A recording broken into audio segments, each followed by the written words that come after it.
One day, Michael had a terrible toothache and went to the dentist. While sitting in the waiting room, he noticed a charming young woman working there as a dental assistant. At the time, Michael was 24, fresh out of college. The next day, as if by chance, he ran into her again outside the clinic and offered to walk her home. The day after that, he showed up with flowers, and soon they were dating. They went to cafes, sailed on a yacht, and strolled through the city. 4 months into their relationship, Michael walked his girlfriend, Irene, home, and she invited him inside to meet her mother.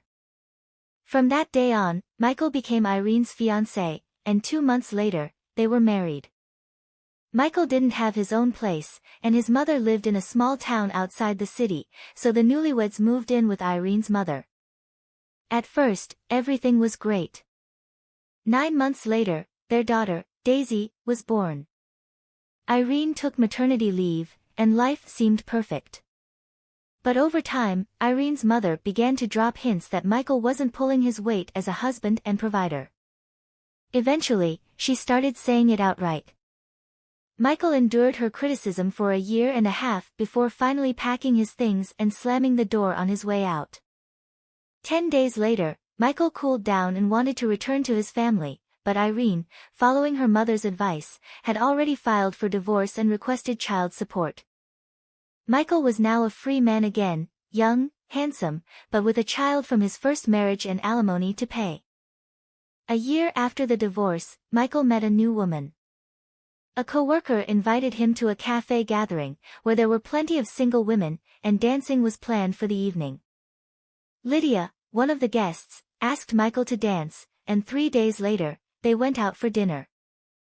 Their relationship progressed quickly, and within 3 months, Michael moved into Lydia's 3-bedroom apartment. When Lydia became pregnant, they got married. The couple welcomed twins, a boy named Arthur and a girl named Violet. Michael's salary was modest, and he still had to pay alimony, but Lydia didn't seem to mind. She was an only child, and her father was a successful businessman. Lydia worked as an accountant in her father's company, so Michael's modest contribution to the household didn't affect their comfortable lifestyle. One day, Michael's mother, Fiona, asked Lydia if there might be a position for Michael in her father's company.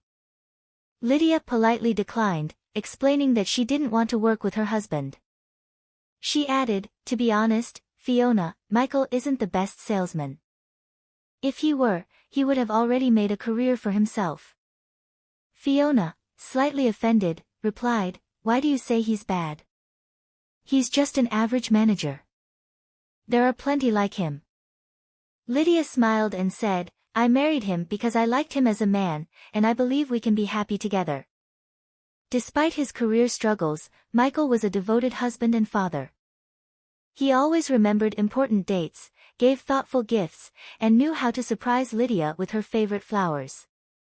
He was also a great dad to his children, spending evenings playing with them and taking them out on weekends. He didn't forget about Daisy, his daughter from his first marriage, either.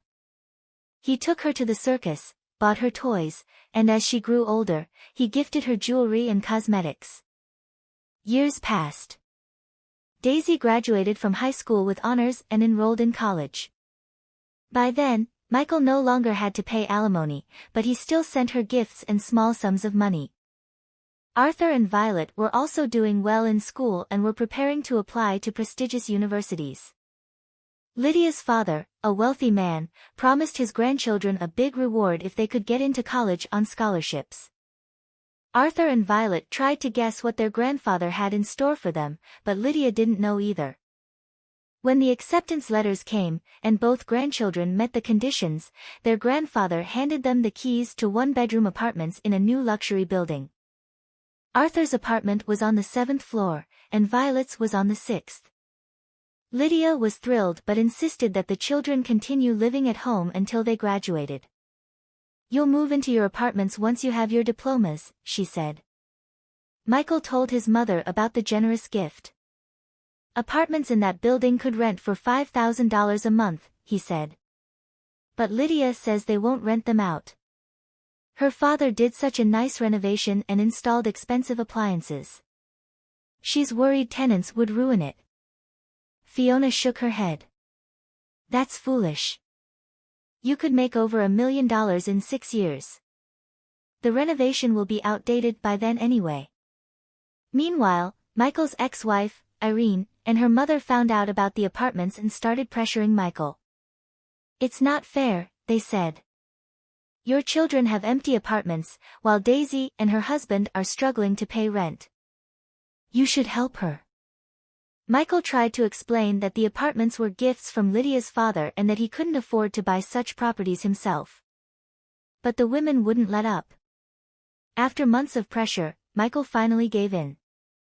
He took the keys to Violet's apartment from Lydia's safe and let Daisy and her husband move in temporarily, on the condition that they kept the place clean and treated the furniture and appliances with care. However, things didn't go as planned. One evening, Lydia's father drove by the building and noticed lights on in Violet's apartment. He called Lydia, who was shocked to find Daisy and her husband living there. A huge argument broke out, and Daisy and her husband were given 30 minutes to pack their things and leave. They moved into a 2-bedroom apartment with Irene and her mother. That same night, Lydia kicked Michael out of their home. He found himself sitting in a hotel room, eating pizza and drinking kefir, wondering how things had gone so wrong. What did I do that was so terrible? He thought. Daisy and Violet are practically sisters. Sisters should help each other. I just wanted everyone to be happy, but it all fell apart over a stupid 1-bedroom apartment. Now, at 46, I have to start my life over. And so, Michael's story became a cautionary tale about the complexities of family, love, and the unintended consequences of good intentions.